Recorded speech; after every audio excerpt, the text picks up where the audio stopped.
as well. Now, the rain will slowly clear away to the east throughout Saturday morning, and behind it, a mixture of sunshine and showers developing. Still quite a brisk breeze as well, so particularly if you're across western coast, you're still going to feel quite fresh out there. But in any sunshine, not too bad into the afternoon. Certainly a better afternoon compared to the start of the day across eastern areas.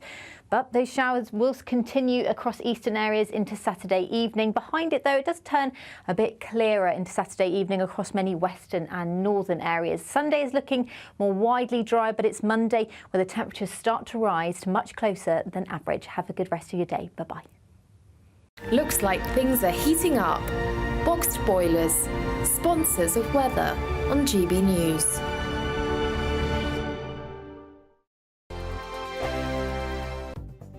The latest GB News travel. Good evening, I'm Johnny Ratner. There are long delays heading north towards Cambridge up the M11 on this Friday evening. The motorway is partly blocked from junction 10 to 11 midway from the Duxford exit, and the A10 at the scene of an accident causing queues on the A505 through Whittlesford and Duxford as you've been diverting. North London at Stamford Hill, Amherst Park, the A107, that's still blocked eastbound of the Seven Sisters Road. Restrictions on the opposite side of the carriageway due to this accident, leaving two buses having to divert. The Surrey stretch of the M25 still crawling anti-clockwise after a van broke down earlier on just before the Godstone exit heading towards the roadworks. The M3 is really slow southbound through Hampshire to junction 11 towards Winchester following an accident on the exit slip, and it's really heavy down the M5 from the M4 heading southwest into Somerset due to holiday traffic on the move. That's the latest. You can stay up to date throughout the day by visiting our website gbnews.com. We could be calling you with the news that you've won our latest Great British giveaway, an incredible £30,000 in tax-free cash. Hi, I'm John from sunny North Yorkshire, and I've just won £20,000 in the GB News Great British giveaway. It didn't cost much to enter, but of course if you're not in, you can't win. And here I am having won £20,000, and that's tax-free, so I'm rather pleased I did it.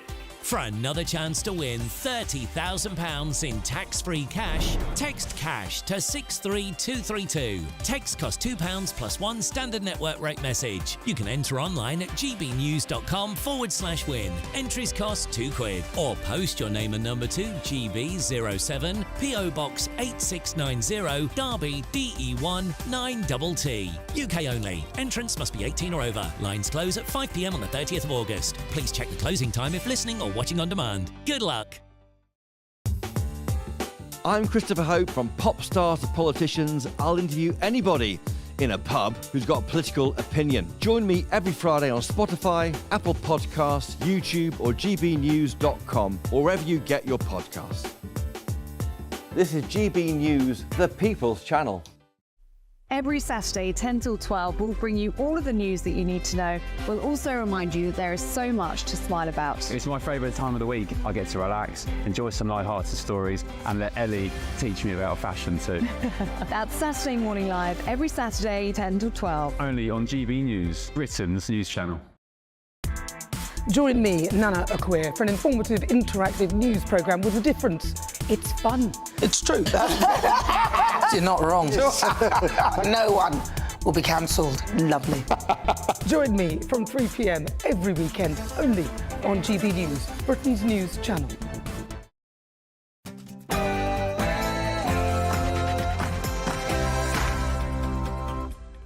Well, it's 6 o'clock and I'm Emily Carver. I'm standing in for Michelle Dewberry this Friday for Dewbs & Co. We've got a lot coming up for you tonight. Now, the energy price cap is set to rise, meaning, you guessed it, higher energy bills under Labour. So why exactly did the Prime Minister pledge only in 2022 that this would never happen under his watch? And will Ed Miliband's eco-friendly Great British Energy cut our bills? Plus, the Home Office is now under fire for a tweet. They suggest that all rioters, all those involved in the riots who've been arrested, could be guilty. And what about those found guilty of other crimes out there? Well, there's no room for them in our prisons as the overcrowding crisis rumbles on. And Labour Chancellor Rachel Reeves insists she will not hand the unions blank cheques, despite approving countless inflation-busting pay deals. And guess what? The unions are now pressuring Labour to repeal every single anti-strike law introduced since Thatcher was Prime Minister. Could industrial action spiral out of control? And has the Education Secretary caved into cancel culture already? That's the accusation, as academics rally against her plans to revoke the Tories' Free Speech Act.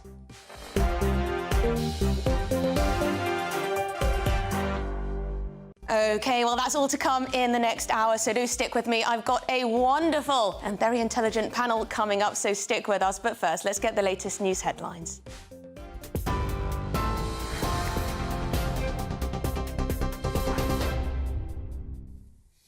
Emily, thank you very much, and good evening to you. Just after 6 o'clock, and the top story of the day today, the family of Mike and Hannah Lynch, who died after a luxury yacht sank off the coast of Sicily, have said they are devastated and in shock. 18-year-old Hannah became the final missing passenger to be recovered from the wreckage of that super yacht, and family have also released this photograph of Mr. Lynch and his 18-year-old daughter before that trip on the boat in Sicily. 6 bodies have now been found in the search of the wreckage, taking the total number of confirmed deaths to 7. There are concerns that more families could fall behind on their energy bills because of a price cap rise. It's going up by 10% from October for millions of households across England and Scotland and in Wales. They face an annual average bill of £1,700, which Ofgem is blaming on higher wholesale costs. Energy Secretary Ed Miliband says he does understand why people are concerned. No, this will be really worrying news for lots of families who will face even greater struggles this winter. And it's a direct result of our country's exposure to international gas markets that are controlled by dictators. And that is a legacy left to us by the last government. That's why this government has a plan to do something about it. Our mission for clean, homegrown power that we control in this country. Ed Miliband there speaking earlier. Well, Elsie Dot Stankham, who was killed in the Southport knife attack, has been remembered today with balloons and one of her favourite Taylor Swift songs at her funeral in the town. The 7-year-old's parents have described her as a truly unforgettable daughter. Deputy Chief Constable of Merseyside Police, Chris Green, spoke at the service on behalf of the emergency services. In a time of such great sorrow, the resolve and spirit of this community has provided a source of comfort and reassurance. Through the many acts of kindness and solidarity, it is evident that Southport is not just a place, it is your home, and it will forever be Elsie's home. Magistrates in England and in Wales have been told to stop jailing people for several weeks to try to ease overcrowding in prisons. Offenders likely to serve time behind bars are to have their sentencing hearings postponed days after an emergency measure's kicked in. It allows defendants to be held in custody for longer. Last month, an early release scheme for some inmates was also announced. Well, some news just into us from the Middle East. It's reported that President Joe Biden has asked the Israeli Prime Minister to pull back Israel's troops. That request to withdraw Israeli forces from Gaza's border with Egypt would be part of an initial phase of a ceasefire deal so that talks can continue. News outlets in the US reporting tonight that Benjamin Netanyahu has partially accepted that request from President Biden and agreed to give up military positions along one part of the Egypt-Gaza border. Meanwhile, at least 5 Secret Service agents who were responsible for protecting Donald Trump at the rally where he was shot in July have been put on leave, according to sources in the US. The exact number, though, of Secret Service agents isn't known at this stage, and it's also not clear whether the investigation into that shooting has now concluded or not. You may remember the assassination attempt on the former US president took place during an outdoor event in Pennsylvania last month. And back here at home, 3 stages at Leeds Festival have had to close today after strong winds brought by Storm Lillian. Gusts of up to 80 miles an hour are expected in northern parts of England and in Wales. The storms also caused wide disruption, with roads blocked and a number of flights cancelled at Heathrow. Those are the latest headlines for now. I'm Sam Francis. Up next, it's Emily.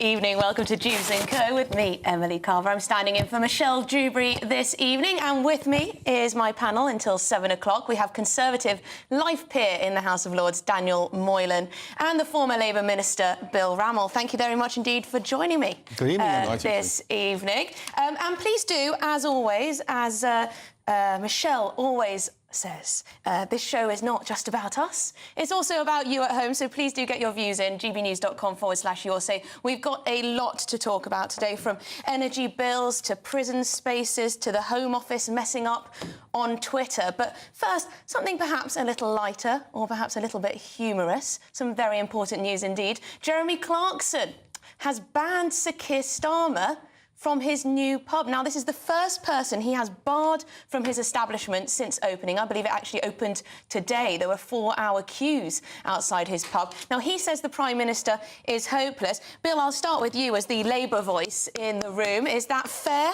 He apparently doesn't understand the rural economy, Bill. I think Keir's had a really good start, but it's interesting. 50 days now. 50 days, yeah, which is a day longer than Liz Truss.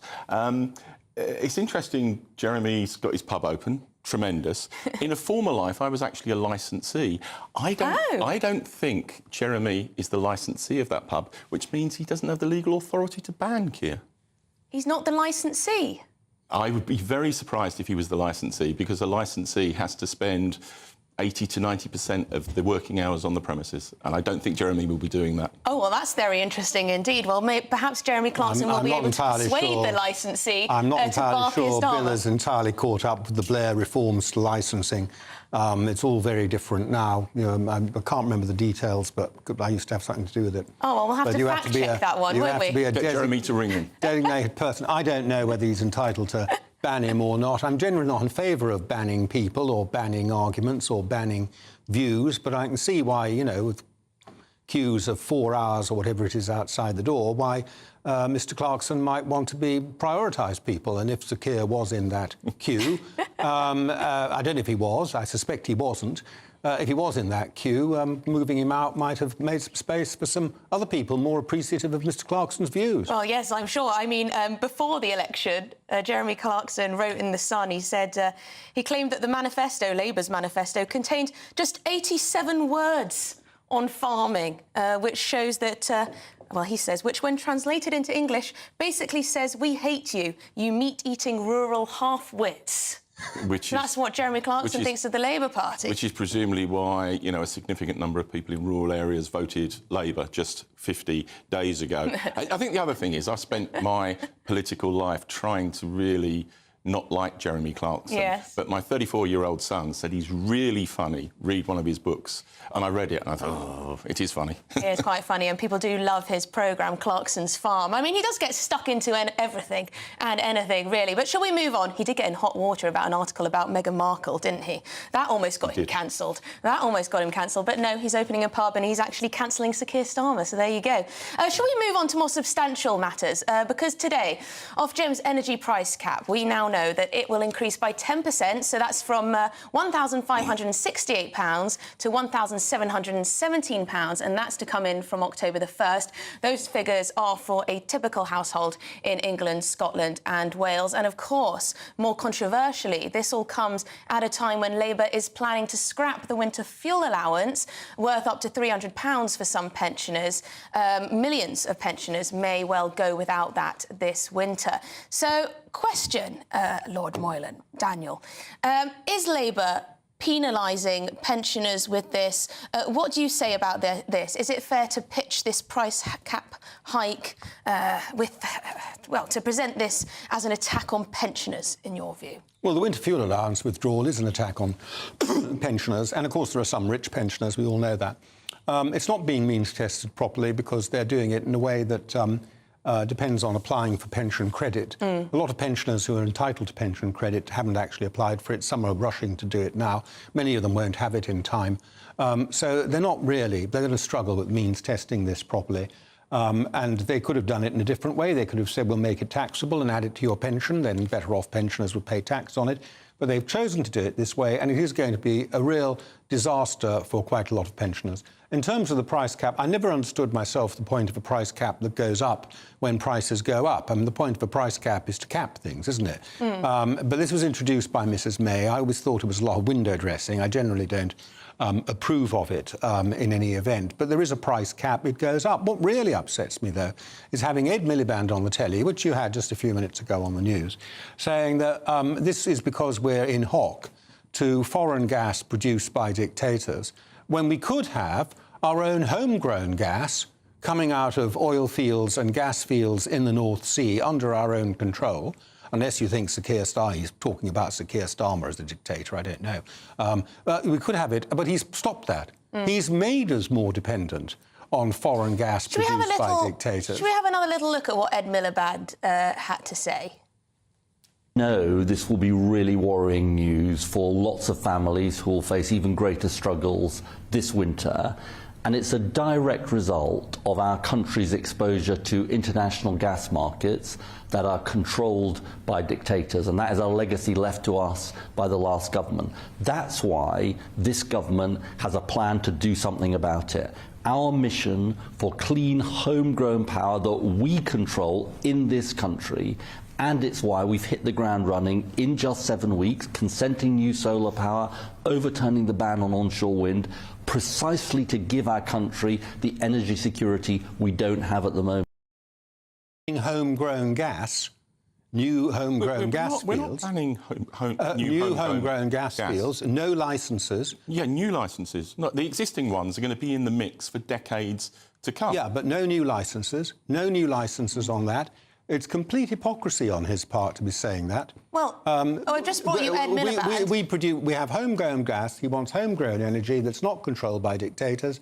We need gas, we've got it, and yet he is the one who's forcing us to import more from international markets. Yes, I think it's out of the question that we'd ever see, we'll get new licences in the North Sea, and it's out of the question that we'd ever frack now in this country. And the fracking, I didn't even mention either. that. But let's have a look at Keir Starmer, what Keir Starmer had to say, Bill, just 2 years ago.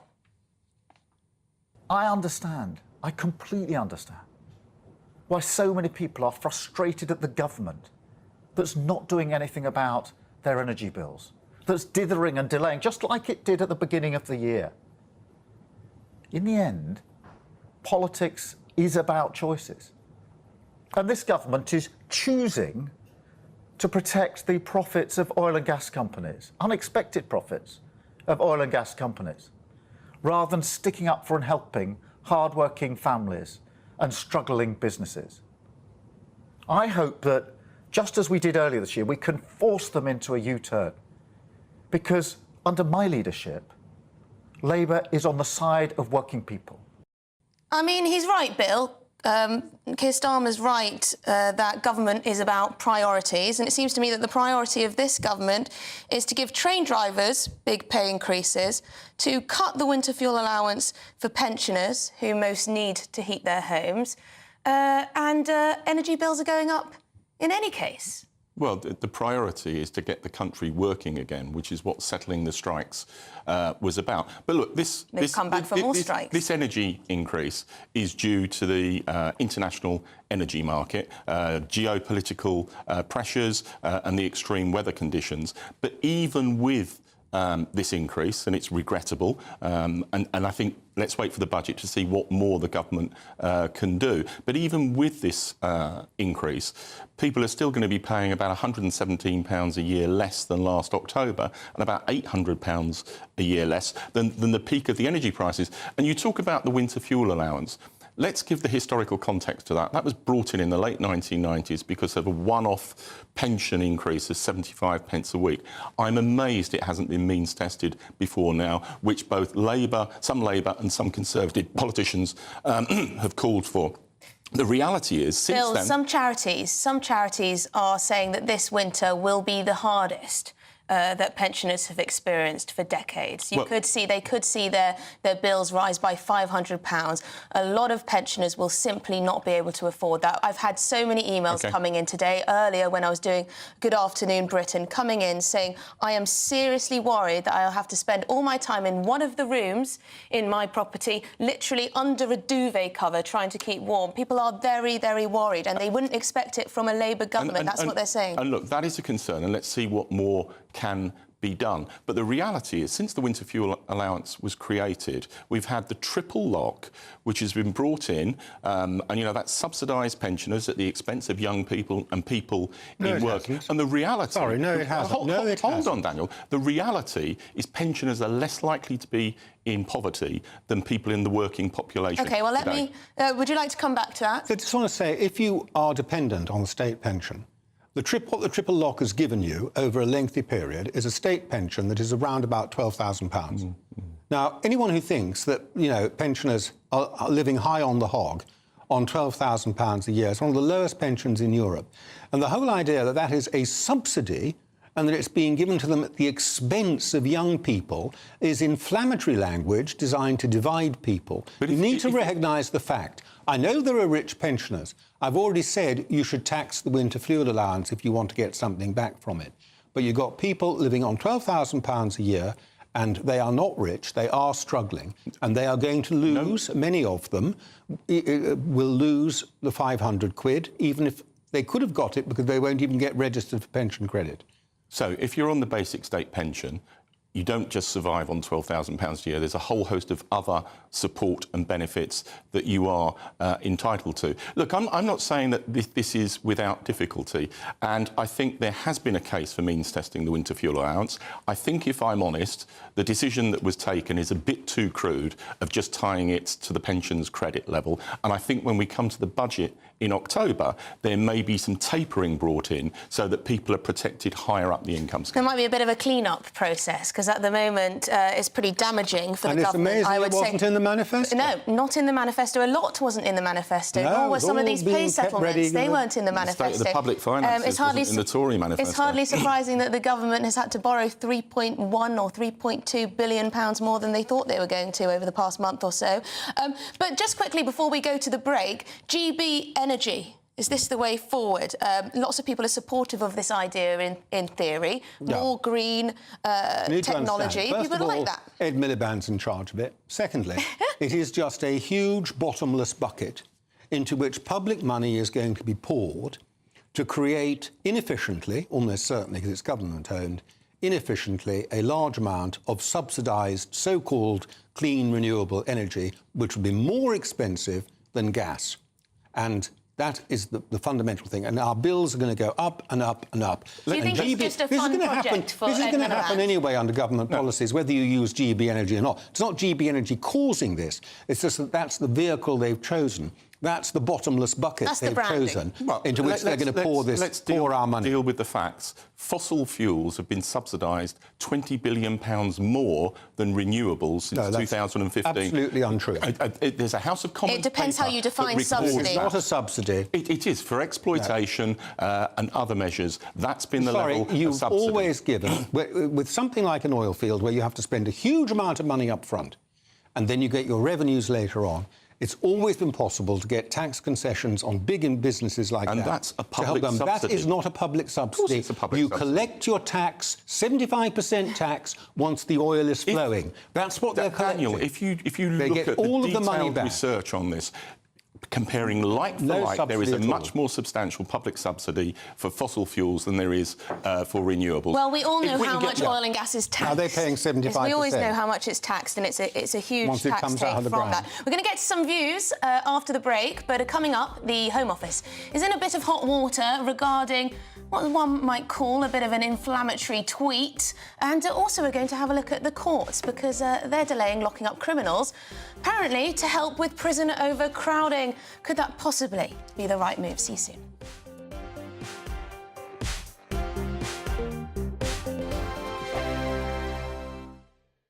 This is GB News, Britain's news channel.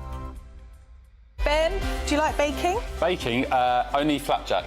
Why flapjack? It's just a childhood favourite. Otherwise, no, I don't have time to do anything, no. Yeah. No, do you? I love baking. Really? Yeah, I find it really relaxing. You never bring in any treats for me. I know, I was thinking Scones that's or going to come next, cakes? isn't it? Scones. Oh, it's my birthday next week. Is it? Yeah. Oh. You know what to do? I've You're not really here, dug are a you? hole for myself now, haven't I? No, I actually am here next week. OK, well, you know what to do then.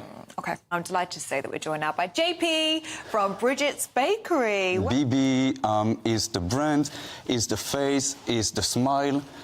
She originated the motto, making London smile, so that's what we try to do on board of our lovely buses and in our shops. Which is probably the most British thing you could imagine. Yes, we try to do a 3-in-1. We try to really embrace all of the culture and history, so Roadmaster buses, 1970s. Oh, nice pictures.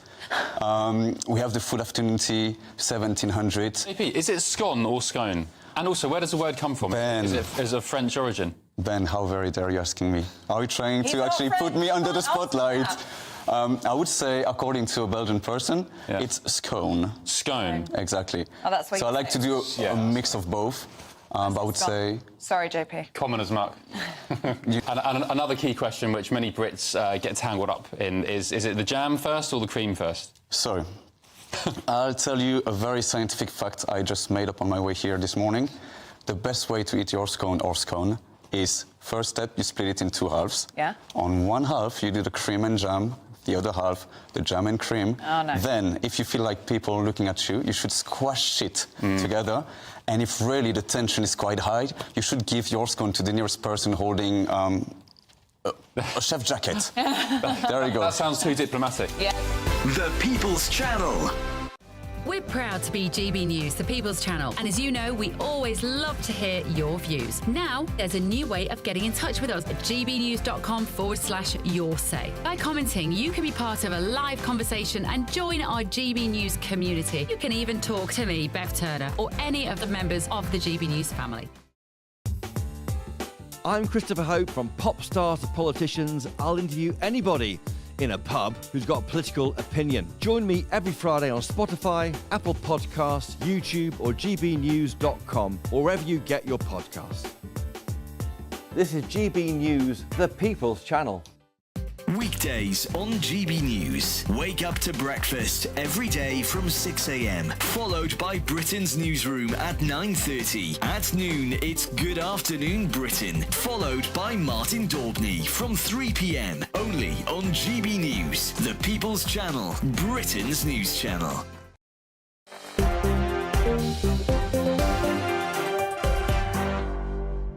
Right, welcome back. This is Dewbs & Co with me, Emily Carver. I am, of course, standing in for Michelle Dewberry, and keeping me company this evening is Conservative Life peer in the House of Lords, Daniel Moylan, who's just suffered a paper cut. I'm very sorry indeed. And the former Labour Minister, Bill Rammell. I'm sorry if you didn't want me to tell the nation that. But it's a hazard of the job. No. It's a hazard of the job. I'm willing to expose my frailties to my global audience. Well, we were just, at the start of the show, we were discussing Jeremy Clarkson and his decision to bar Keir Starmer from his pub. We got into a bit of a disagreement over licensees. Well, Never in the World has got in touch. She says you don't have to be the licensee to bar anyone from a pub anymore. Any of the staff can refuse to serve anyone without giving any reason at all. Yeah. Well, there you go. We've been told. Huge revolution in licensing brought in by Tony Blair to make us all more continental. You can boot anyone out if you fancy it. And on the issue of GB Energy, Rex got in touch, says it's a weird ideological fantasy. It will own no assets, but will spend billions from the taxpayer and pension funds. A great white elephant. I guess that's similar to what you were saying about the bottomless bucket, yeah. The bottomless bucket. But Kevin says, I'm all for green energy if it makes us self-sufficient. Well, I don't think anyone would disagree with that. It's just about how you get there, isn't it? And how long we are going to be dependent on things like gas and oil, of course. We're going to be dependent on them forever. Do you think forever? Oh, yeah, because when the wind isn't blowing and the sun isn't shining, you have to have a backup. What about nuclear? Well, nuclear is great for what's called your base load, the stuff that's always on. But what you need is something you can ramp up when the wind stops blowing. And ramping up and ramping down nuclear power stations is not advised. No. It's best to run them, in steady state to cover the stuff that's always switched on, the base load. But having a ban on wind farms isn't a really sensible way to go forward, which is what we had under the last government. No, Only onshore. I wouldn't ban a wind farm. Wind I wouldn't farms ban a very wind expensive. farm, Well, even now though... we're going to have more expensive ones out at sea. Right, well, shall we move on? Because the Home Secretary, Yvette Cooper, has been accused of suggesting that everyone arrested in connection with the riots must be guilty. Yes, campaigners have urged the Home Office to delete this tweet, which referred to more than 1,000 people being detained by the police, and it refers to them as criminals. Now, this comes as magistrates are being ordered to delay locking up criminals to ease prison crowding. I guess the question is here, should the Home Secretary apologise? I mean, this tweet has been left up for quite a while now, but is she presuming these people guilty before they've had fair trial, Bill? No, I mean, this is a phony story. I mean, one, it wasn't a tweet. Yeah, it wasn't a tweet from Yvette. It was a Home Office Well, she's the tweet. boss, isn't she, in a way? It didn't say that all those arrested are guilty. It did not refer to any individual cases or any legal proceedings. No, but it gave a number. Yeah, but on the broader point, in terms of, do we have sympathy for what happened a couple of weeks ago, I've got a very clear view that immigration is too high and it needs to be reduced. Right. And people should be able to debate and discuss that. But I have no sympathy for the people who were firebombing hotels, who were throwing bricks at the police and who were storming mosques. And we had to tackle that. Well, I don't think anyone... Well, obviously there will be some people, but I don't think many people out there have any sympathy with that. The question is whether this is a responsible tweet from the Home Office, which Yvette Cooper runs. Well, I agree with one thing on Bill. I'm sure Yvette Cooper... I hope Yvette Cooper isn't sitting in her office designing her own tweets and sending them out on We're going seriously wrong if she is. On behalf of the Home Office. That would be a serious waste of her time. But... she is nonetheless, as you say, responsible, and it has stayed up a long time despite the objections. The fact of the matter is that for those people who are pleading guilty, this doesn't matter either way. But for those who will be choosing, and there will be some who are pleading not guilty, this clearly threatens to prejudice a fair trial. Because if the Home Office is actually going out and saying effectively that anyone who's arrested is a criminal, which is the implication here, and it's more than the implication, it's very clear, is a criminal, that is going against the presumption of innocence, which is a sort of foundation of English law and of our freedoms.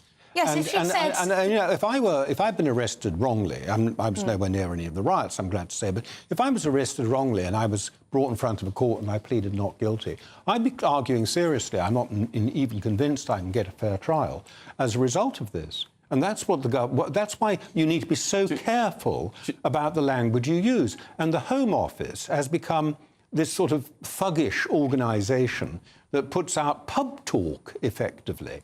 And she could have easily stepped in and said quietly to her staff, look, just take that down and reword it. But she hasn't done so. Well, look, I wonder why. In terms of criticisms of the Home Office, I'll trade blows with you. I think, John Reid once described the Home Office as unfit for purpose, and I think under successive governments that's been the reality for far too long. But the first responsibility of government is to maintain law and order. No, I'm with you on that. You've had to go, Daniel. Let me finish my point. A couple of weeks ago, we came the closest I've seen to completely losing control of the situation in this country. And if the government, with the police, with the judiciary, hadn't acted incredibly swiftly, got people into court and started jailing them, I think the situation would have got completely out of control. The fact that we did, I actually think, was a measured success. OK, well, I'm not disagreeing in any of that. This is all irrelevant. The question is, when people come before the court, should the Home Office be pleading not guilty? Should the Home Office have already predetermined that they are guilty and put that out? And if you look at the detail of the words, that's not what the Home Office says. is Exactly what it says. These criminals next to a number of arrests. If they'd just written criminals will be. But it's these criminals, which makes it... It doesn't refer to any specific cases or any legal proceedings. Isn't it? It's a tweet. It's clearly a tweet. What it's doing. I think it's quite clear that it's not a suitable tweet for the Home Office to be putting out. And I am genuinely surprised that the Home Secretary hasn't said, you know what, let's delete that one, because it's been up there for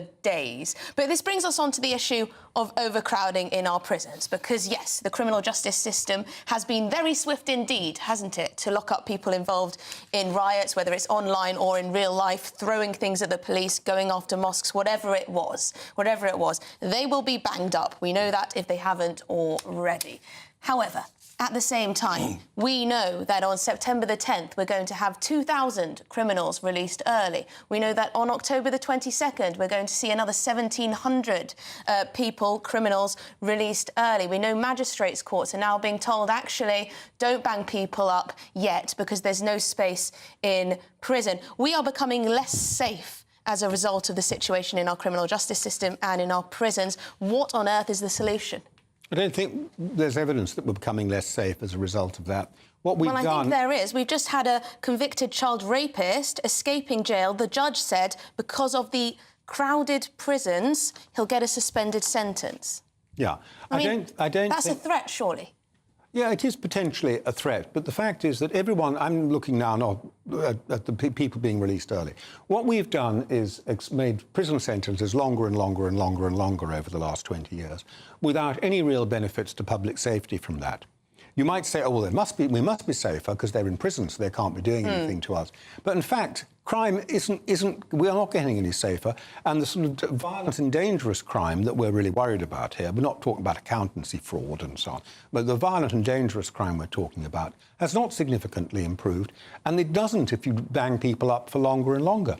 Every person who goes to jail, with the exception of the IPP prisoners I've been campaigning for, every person who goes to jail has an end of their sentence. There is a date on which they're going to come out. Sometimes it's after 50%, sometimes it's after 70%, sometimes it's after 100%.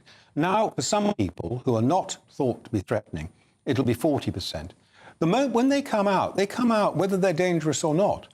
That's how it works. That's how the system works. You serve your sentence and you come out. And it doesn't matter how dangerous you are, you walk out through that door. I'm not buying that, so we shouldn't be worried. We shouldn't be worried at all about prisoners being released only 40% of the way through their sentence. We may as well just close all prisons. I don't know what good prison is actually doing, and I think there's a lot of rethinking that should be done about prisons. But the fact is, we are going to release them anyway in a matter of weeks. In some cases, whether we release them at the end of 40% of their sentence or 50%, because most of these prisoners serve 50% of their sentence. If we're going to release them at the end of 40% rather than 50%, we're going to have to face this risk at some point in the very near future. I do not think there is a material addition to risk. Well, I mean, that's all fine in theory, but if I were the victim of a crime and I saw the perpetrator of that crime being let out of prison early or not even making it into a prison cell because of overcrowded prisons, I'd be absolutely furious. And I think you'd be right to be concerned, and there are real concerns in this situation, but this is emphatically the responsibility of the last government. Rishi Sunak was told repeatedly by Alex Chalk, the Justice Secretary, that he had a choice. You either override local objections and build more prison places, or you agree to early release. Sunak shamefully did neither of those and just left it in the in tray for the Labour government to pick up when we came to power. Now, we are tackling it. I think the only alternative we had at this stage was early release. Daniel is right. There is always early release, and part of the reason you have early release is to manage the prison population, that if you don't give prisoners an incentive to behave through early release, then you lose control in the prisons. But, you know, reluctantly, we've had to agree to moving to 40%. There's a whole series of safeguards in place, but I wish we weren't here. But is the only job of prison to stop reoffending? I mean, a lot of people see it as punishment and just to keep people off the streets if they're a hazard to the rest of us. Yeah, but there's a trade-off, isn't there? I mean, you can punish people by sending them to jail for 30 years. You can punish them by sending them to jail for 10 years. Now, there's another side to that as well, which is the cost. And the cost of maintaining them in prison, that's the first thing. So there's a straightforward expenditure that you're saying, we're going to lock somebody up for 30 years for a crime that, you know, a couple of decades ago they'd have got 10 years, but now they'll get 30 years. So the first is you're going to have a huge cost on the public purse, which manifestly we're struggling to afford. And Rachel Reeves would be the first to acknowledge that we're struggling to afford things. But the second thing is you're not doing any good to them, particularly from a punishment point of view. And you have to ask yourself about reoffending. Most people who do violent crime, most of them, tend to be young males. And there comes a point where, you know, you're in jail, you've done your 10 years, you're 50, you're not a young male anymore. And the longer you stay in jail, all that's happening is you're becoming less and less fit to be returned to society in a situation... I think that's a broader, fair point. And the reality is that about 30% of prisoners go on to re-offend when they leave prison. We've got to tackle that longer term. Yes, but I think we're almost talking cross purposes, because my point is that if you go through the criminal justice system and then you don't find yourself in a prison cell, how can that be working if under normal circumstances you would have been put in prison? I'm not sure community orders, suspended sentences... And Emily, that's where I agree with you. This is a crisis. It's not a crisis of this government's making. They're the ones who are going to have to sort it out. They wanted the job. They wanted the job. No, I'm not blaming, I do worry... I'm agreeing with Bill about this, in case you think there's any argument. I mean, Labour did not create these circumstances. They have inherited them. This is one of the few things that you, unlike the public finances, which were perfectly transparent, Rachel and Reeves knew everything about. But they did inherit this. They knew it was coming, but they did inherit it, and there was inaction on the part of the previous And you can't build new prisons overnight. And you can't build a prison overnight. I grant you all of that. But I'm simply saying that this measure, which I think is inevitable, should not cause public anxiety. And the second thing I'd say is it ought to give us pause to think about whether we really have achieved anything by having longer and longer prison sentences over the last 20 years. I'm not sure you saying it shouldn't cause public anxiety is going to... most of the people going to stop people from being pretty anxious. Most of the people being let out are not violent criminals. Well, I hope not. I hope not. That's true. But also, Daniel, you said at the beginning of this section that there's not a relationship between locking people up and levels of crime, and that crime keeps going up. The reality is, for about 30 years, across all categories of crime, with the tragic exception of knife crime, crime has generally gone down in this country. So, you know, I think prison is having some impact. I'm not sure about that. Police only solve about 5.5% of crimes. Of course, some of those will include lesser crimes, but a lot of those will be serious crimes. And, you know, there are huge problems.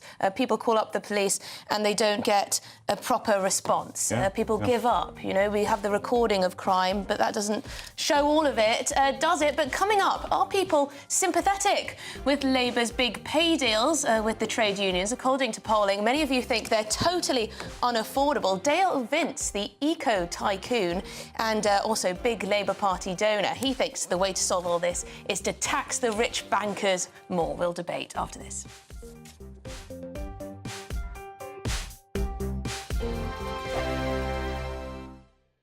Good evening. Welcome to your latest GB News weather update brought to you from the Met Office. Through this weekend, it's going to remain fairly cool and wet for many of us on Saturday. Drier and a little bit warmer through the rest of the weekend, though. It's been a disruptive start to the day with Storm Lillian. That's now moved away into the North Sea. Behind it is a clearer picture. We're starting to pick up more of a southwesterly wind. That will drag in some showers to parts of southwestern Scotland, many western areas of Scotland, in fact, as well as Northern Ireland through the first part of the night. But over to the second part of the night, the early hours of Saturday, we look to the south, where a band of very heavy rain moves into many southern counties. Lots of cloud pulling in from the south as well, ahead of that across the Wales and the Midlands. Now, there is a rain warning in force for many eastern areas of England, particularly the south and east, where we could see around 60 millimetres of rain falling throughout Saturday morning. And with lots of people travelling around, there could be some disruption on the roads and delays to travel. Further north, a slightly drier picture, but still some pretty heavy showers are likely for parts of Scotland and northwestern England.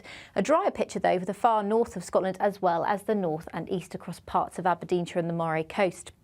And here it should stay relatively dry and bright through much of the day, but showers will continue to affect the north and west, as well as some areas of Wales and southwestern England.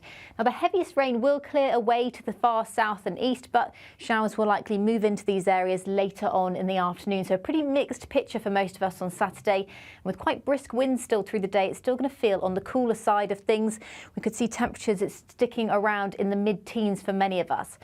On Sunday, it looks a little bit warmer. There will be more in the way of sunshine, particularly through the morning across parts of England and Wales, but the next batch of rain will spread into parts of the northwest. Doesn't look quite as heavy, but will introduce quite a lot of cloud and some quite widespread drizzly rain.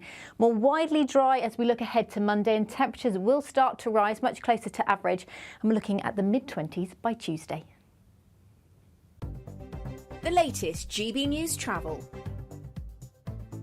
Good evening, I'm Johnny Ratner. On the M60 in Greater Manchester, one lane's closed clockwise to junction 10, the Trafford Centre exit at the scene of a breakdown. On the M6 in Warwickshire, a lane's blocked northbound just before the M69 exit for Coventry, where a car has broken down. It's really slow heading north towards Cambridge. The M11 is partly blocked just south of the A10 exit by a crash. North London, Amherst Park is closed eastbound at Stamford Hill off the Seven Sisters Road by collision. Still seeing queues heading south down the M3 through Hampshire towards junction 11 towards Winchester following an earlier collision. Long queues coming off the M4 heading southwest down the M5 into Somerset towards Clevedon because of holiday traffic on the move. And staying in Somerset, the A361, the Marston Road is closed at Frome at the scene of an accident, so do expect delays on local routes as you divert. And that's the very latest.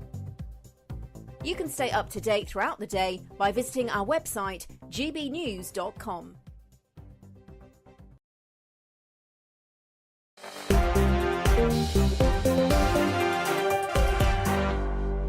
Well, welcome back. This is Dewbs & Co with me, Emily Carver, tonight standing in for Michelle Dewberry. Thank you very much for joining us, and keeping me company is Conservative life peer in the House of Lords, Daniel Moylan, and former Labour Minister Bill Rammell. Thank you very much indeed. I want to get on to the trade unions because Chancellor Rachel Reeves has said that there will be no blank cheques for public sector pay, no blank cheques written for the trade unions. However, that is probably difficult for her to say, just as the train drivers have been offered about 15% and just as the junior doctors have been offered 22%, which was much higher than a lot of people would have been expecting those payoffs to be. But she insists, no, they're going to be very sensible about these pay offers.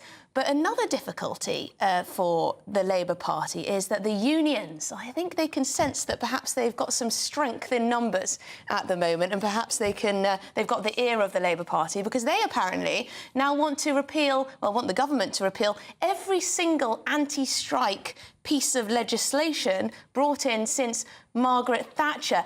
What would that look like? Well, before Margaret Thatcher, you could have life officers of trades unions, which you frequently did. You did not need a ballot in order to hold a strike, and you could undertake secondary picketing. So you could actually bring to a halt the business of a firm that you were not in dispute with, because you were trying in some way to put pressure on them, to put pressure on the firm that you were in dispute with. Those are the main things that you would be bringing back straight away, and the main things that Margaret Thatcher changed, actually. I think most people, if you talk to young people nowadays and you say, you know, you could have strikes with no ballots, they think it's normal to have a ballot before you have a strike. It's an exercise in democracy. If you said you could have a life president of a trades union who never had to be subject to, they'd say, well, that sounded like something from a tin pot dictatorship, because it does. So many of the reforms brought in by Mrs. Thatcher were really quite modernising and moderate. The big one was on that they really objected to was secondary picketing. But people felt that was genuinely very, very unfair. Because if you're being picketed and you've got nothing to do with the dispute, there's nothing you can do. Your business is being brought to a halt, but you're not in dispute with the trade union. You can't settle with them. You can't negotiate a solution. And most people felt that was terribly unfair. So she had a lot of support for these changes, and I don't think people will want to reverse. I mean, would that be madness? I mean, this is the Fire Brigades union. Yeah, this is Matt Rack that is mostly blowing hot air before but I'm sure at the Congress, a lot of people would be in support of that sort of thing, wouldn't they? I mean, Margaret Thatcher is the devil to some of these people. Well, look, the Fire Brigades Union is at the leading left position amongst trade unions. You don't think Mick Lynch would like that? Let me be absolutely clear. There is no way, shape or form this Labour government is going to agree to the repeal of the reforms that Daniel has just outlined. You know, I had an uncle who worked on the factory line at Vauxhall in Luton, and I remember the fear and intimidation he felt when strike decisions were taken by a show of hands in the factory yard. We are not going back to those days, certainly not under this Labour government. You felt you'd be, well, dealt with. Yeah, sent to Coventry is the politest way of putting it. But In terms of these strikes, I mean, one, they're not inflationary. You talk about the rail dispute. That's 14.25% over 3 years. You don't think that's generous with no strings attached? Well, hold on. It's less than inflation for those 3 years. Come on, Bill. And we had Come on, Bill. These are highly paid we people. had an economic imperative to settle these strikes. They had dragged on and on. You take the rail But dispute. they haven't been settled. If they'd been settled and that was it, done and dusted for, you know, several years to come, OK, fine, you'd have an argument. But immediately we had ASLEF announcing another series of strikes. We've also got Border Force saying the same. We've got the GPs also speaking out. I mean, is there enough money, really? But hold on, there's a process of rebalancing taking place. What always happens under Tory governments is you suppress public sector pay. That hits recruitment, retention and morale. There's no recruitment problem amongst train drivers. Hold on, let me finish. So there is a rebalancing taking place, but I would not expect these level of pay rises in future years. But had we not settled them, I think, you know, the rail dispute had cost the taxpayer £850 million. We allow that to drag on, hitting economic growth. No, we don't. And if you look at the polling evidence, and that's what this story is based on... Do you know what's costing the railways and the taxpayer? The fact that we have to subsidise them so much because people aren't using them. Meanwhile, Keir Starmer says, oh, spend all your time at home, don't go into the office. I mean, who's going to pay for the railways? Hold on, Emily. If you look at the polling evidence on which this story is based, at the core of it, a majority of people think the government was right to settle the disputes. Yes, it's a mixed picture. It's certainly a mixed picture. A lot of people concerned that these pay offers simply aren't affordable. Some people saying Labour has handled the problem well, 34%. 25% only say they think the deals would make future strikes more likely. I think there is a concern, though, that the government have been too quick to give in to some of these pay demands, and therefore that might make some of the union bosses or union members feel like every time they want something, they can just say, we're going to go on strike, and Labour will just instantly give in. And you have to think... The history of the Labour Party and the history of Labour governments is that we disagree with the trade unions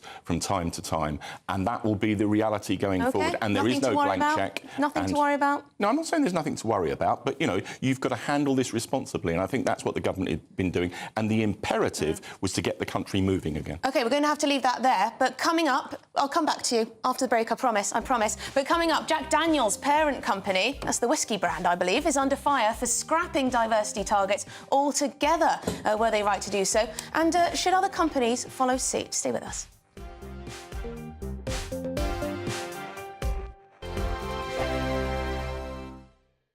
This is GB News, Britain's news channel. Soya, almond, oats, hazelnut, coconut milk. Yeah. It's now much more difficult to choose. Yeah, there's an awful lot out there on the market. So how do you feel about horse milk? Yes, you heard that right. For generations, people in Central Asia have sworn by horse milk and the supposed health benefits. And now researchers in Poland believe it should even be used in ice cream. For the sweet treat not only tastes delicious, apparently, but could also be good for your gut. OK, well, joining us now to give us the lowdown on why we should be considering switching over to horse milk is farmer Frank Shellard from Cromwell Farm, Britain's only horse dairy. Good morning, Frank. Look, you're an expert on all things milk. You've even written a book on it. Is horse milk good for you? How does it compare nutritionally, first of all, to cow's milk? I think the big difference is, just to make the point from the very start, cows, sheep and goats and all those other alternative milks have got 4 stomachs. Horse has got a single stomach, so a lot of the enzymes and a lot of the makeup of the milk is very similar to mother's milk. So our bodies are a lot more able, us being a single stomach animal, if you like, to digest that milk. So that's the big thing.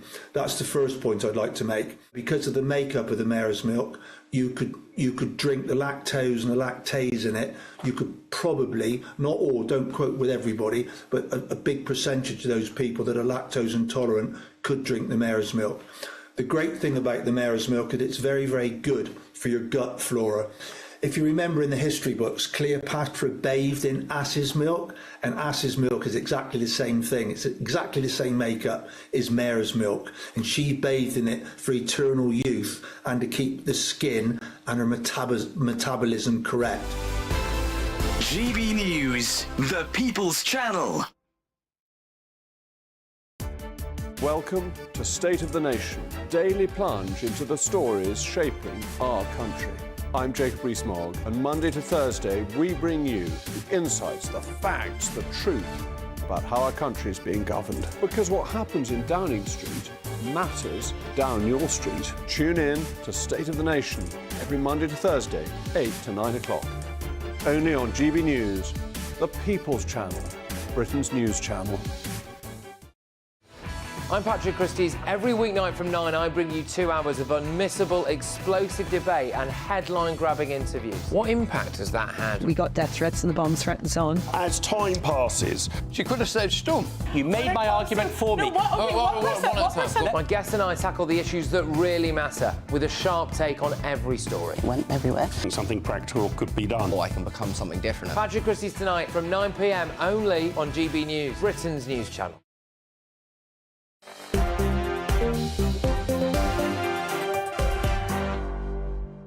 Well, welcome back, and Dewbs' tavern has opened. I've got a nice glass of wine. Cheers to you all. Thank you very much. Now, Daniel, before the break, I rudely interrupted you because obviously Bill was going off on one. He wasn't letting anyone. He wasn't coming up for air, propaganda. Bill. The fact is that Labour had this planned. It wasn't in the manifesto.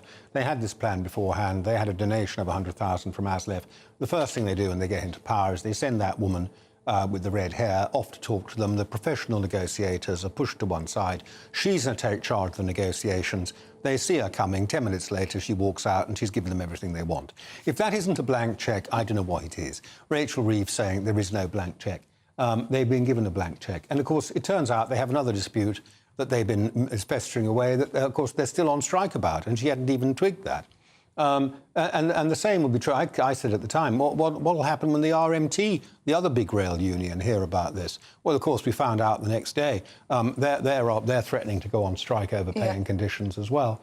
So I think it was very foolish the way they went at it. Well, do you know what, Daniel? I'm actually in favour of public funding of political parties. So neither the Labour Party or the trade union or the Tory Party are reliant on donations.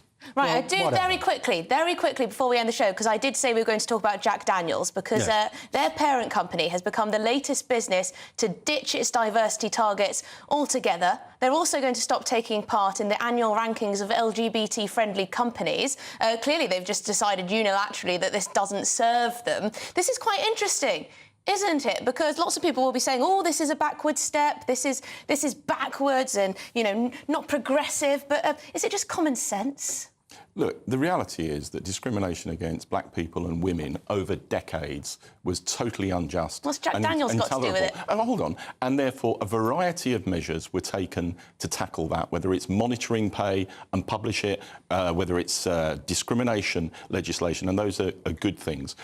I think, however, there needs to be, by private organisations and public organisations, a better explanation of where these policies come from and what their intention is. And I say that because there's fascinating polling by the More in Common group that once you contextualise these policies and put them within the context of the workplace, 7 in 10 people support them. Do you know what? I think Jack Daniels wouldn't be able to do this in this country. I don't think they'd be able to ditch all the DEI, diversity and inclusion stuff. It's very much regulated in this country. You know, I read somewhere that we have the most diversity and inclusion officers per capita than any other country in the world. In this country.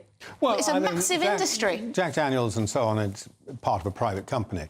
And generally, I'd let private companies have their own policies, do what they want, and then people can judge them and decide whether to buy their sickly sweet products or not. What worries me is that we're now getting regulators in this country, in regulated industries, stretching out. The Financial Conduct Authority at the moment is consulting on how to put in place diversity and inclusion policies. Interesting, they don't have equality in the financial services industry, but diversity and inclusion policies and how to strengthen and impose them in the banks and the financial sector, with no parliamentary backing for this at all, that I can find out. They say it contributes to stability. There's no evidence of that. And it's all being pushed now by government agencies without any proper parliamentary backing or discussion. And I think it's got completely out of hand. Because these policies, if they were working, they wouldn't be needed. If they were working, they wouldn't be needed. Do you know what? We've run to the end of the show already. It's been an absolute pleasure. Bill Rammell and, of course, Lord Daniel Moylan with us this evening. Thank you very much indeed. Thank you. Cheers to you. And to everyone at home, I hope this has been a nice start to your weekend. I hope you have a lovely one. If you're celebrating the weekend this weekend, have a wonderful one. I believe it is now Lee Anderson who is up next, so stay tuned for that. A brighter outlook with Box Solar, sponsors of weather on GB News. Good evening. Welcome to your latest GB News weather update brought to you from the Met Office. Through this weekend, it's going to remain fairly cool and wet for many of us on Saturday. Drier and a little bit warmer through the rest of the weekend, though. It's been a disruptive start to the day with Storm Lillian. That's now moved away into the North Sea. Behind it is a clearer picture. We're starting to pick up more of a southwesterly wind. That will drag in some showers to parts of southwestern Scotland, many western areas of Scotland, in fact, as well as Northern Ireland through the first part of the night. But over to the second part of the night, the early hours of Saturday, we look to the south where a band of very heavy rain moves into many southern counties. Lots of cloud pulling in from the south as well, ahead of that across the Wales and the Midlands. Now, there is a rain warning in force for many eastern areas of England, particularly the south and east, where we could see around 60 millimetres of rain falling throughout Saturday morning. And with lots of people travelling around, there could be some disruption on the roads and delays to travel. Further north, a slightly drier picture, but still some pretty heavy showers are likely for parts of Scotland and northwestern England. A drier picture, though, for the far north of Scotland as well as the north and east across parts of Aberdeenshire and the Moray coast. And here it should stay relatively dry and bright through much of the day, but showers will continue to affect the north and west, as well as some areas of Wales and southwestern England. Now, the heaviest rain will clear away to the far south and east, but showers will likely move into these areas later on in the afternoon. So a pretty mixed picture for most of us on Saturday. And with quite brisk winds still through the day, it's still going to feel on the cooler side of things. We could see temperatures sticking around in the mid-teens for many of us. On Sunday, it looks a little bit warmer. There will be more in the way of sunshine, particularly through the morning across parts of England and Wales, but the next batch of rain will spread into parts of the northwest. It doesn't look quite as heavy, but will introduce quite a lot of cloud and some quite widespread drizzly rain. More widely dry as we look ahead to Monday, and temperatures will start to rise much closer to average, and we're looking at the mid-20s by Tuesday. Looks like things are heating up. Boxed boilers, sponsors of weather on GB News.